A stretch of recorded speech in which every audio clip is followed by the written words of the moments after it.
আজ বলবো সুলেখার মায়ের বিয়ের গল্প। সুলেখার মার মুখে শুনেছিল। সুলেখার মা তখন ক্লাস 8-এ পড়ে। গ্রামে বাড়ি। সুলেখার মা পড়তে যেত একটা মফস্বল এলাকায়, গ্রাম থেকে বেশ কিছুটা দূরে। এতটাই গ্রামে থাকতো যে পড়তে যখন যেত তখন হাতে হারিকেন নিয়ে যেত, ফেরার পথে যেন অসুবিধা না হয়। সুলেখার মামা বাড়িতে কোনো ইলেকট্রিকের ব্যবস্থা ছিল না, খুবই গরিব ছিল। মামা মাসিরা সবই ছোট। বড় মাসির অবশ্য বিয়ে হয়ে গেছিল। সুলেখার দাদু একটা সম্বন্ধ এনেছিল সুলেখার মায়ের জন্য।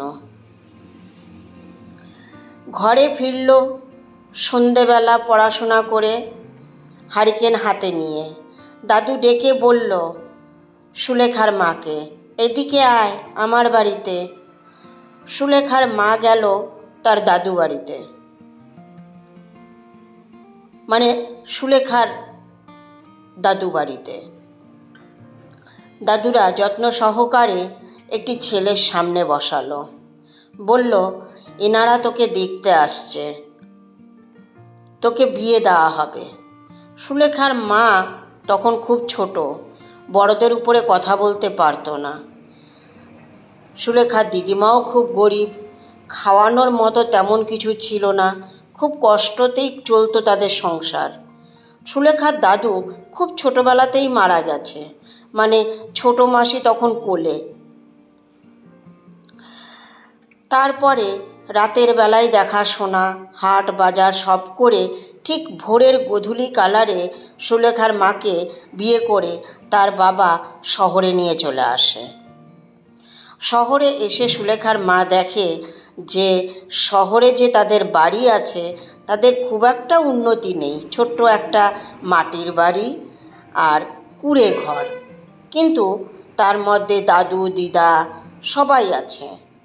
সুলেখার বাবা কিছু করে না, যখন যেমন কাজ পায় তখন তেমন কাজ করে। এইভাবে তাদের সংসার নাকি চলতো। তার মধ্যেই সুলেখা হলো। সুলেখা হওয়ার পরে বেশ খাটুনি বাড়ল, আস্তে আস্তে বছর গড়ায়। এমন করতে করতে সুলেখারা 3 বোন হয়। 3 বোন হওয়ার পরে সংসারে যাবতীয় আরও কাজ বাড়ে। সুলেখার মা ছোটোবেলা থেকে একটু সাজতে ভালোবাসত, কিন্তু খুবই গরিব ছিল বলে বাবার বাড়িতেও এমনকি শ্বশুর বাড়িতেও তার সাজার শখটা কিন্তু দূর হয়নি, কিন্তু সবসময় প্রাপ্তিযোগটা পায়নি। আস্তে আস্তে সুলেখার বাবা বেশ একটু বড়লোক হয়ে উঠল। দিন গেল, বছর গেল। এবার সুলেখার মার শখ হলো সুন্দর সুন্দর শাড়ি পরবো, একটু সাজবো। এই করতে করতে সুলেখার মা খুব সেজেও উঠল, শাড়িও ভালো ভালো পরতে শুরু করলো। সুলেখার মা দেখতে খুব সুন্দর ছিল, তাই গ্রামের কিছু মহিলা তাকে হিংসা করত তার সৌন্দর্য নিয়ে। তার নামে চরিত্রে অনেক দাগও দিয়েছিল, কিন্তু সুলেখার মা তাতে কোনো গায়ে লাগাতো না। এক কান দিয়ে ঢোকাতো, এক কান দিয়ে বের করে দিত। এইভাবে আস্তে আস্তে দিন গেল। সুলেখার বাবা আস্তে আস্তে লোকের কান ভাঙানিতে নষ্ট হলো। এখন সুলেখার মাকে মানিয়ে নিতে পারছে না। সুলেখার বাবা প্রতিটা মুহূর্তে একটাই কথা বলতো, তুমি আমার পয়সা ধ্বংস করো, এত সাজো কেন, এত ড্রেস কেনো কেন, এত শাড়ি জামা কাপড় কেনার কি গেছে। সুলেখার মা ছোটোবেলা থেকেই একটু শৌখিন। সে ঘর সাজাতে ভালোবাসে, বাচ্চাদেরকে সাজাতে ভালোবাসে।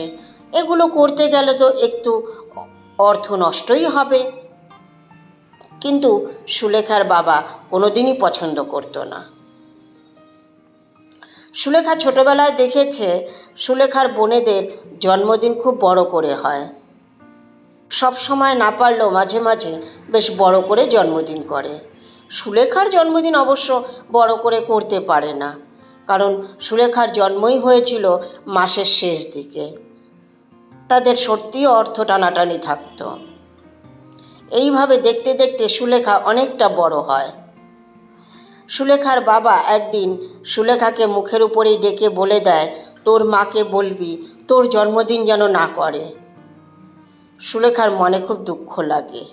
সুলেখা মাকে গিয়ে বলে, মা, তুমি আমার জন্মদিন করো না, বাবা ডাক দিয়েছে, বাবা বলেছে তোর জন্মদিনটা যেন না করে।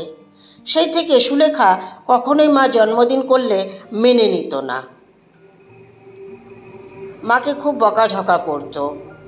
তারপরে আস্তে আস্তে সুলেখার মা অনেক ধার দেনায় ডুবল।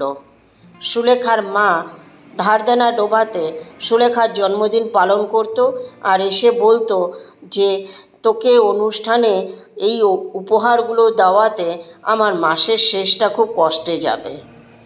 এই কথাগুলো শুনে সুলেখার মনে খুব আঘাত লাগে। প্রতিটা মুহূর্তেই একটা করে বছর যায় আর একটা করে বছরে সুলেখার মা ওই একই কথা বলতো। দেখতে দেখতে এইভাবে সুলেখার অনেক বয়স হলো। সুলেখা শ্বশুরবাড়ি চলে গেল। সুলেখার জন্মদিন শ্বশুরবাড়িতেও কোনোদিন কেউ পালন করেনি। কথাগুলো ভালো লাগলে একটি লাইক আশা করব, আর চ্যানেলটি সাবস্ক্রাইব করুন। হাসিতে থাকুন, খুশিতে থাকুন। কলমেও কণ্ঠে জয়া দে।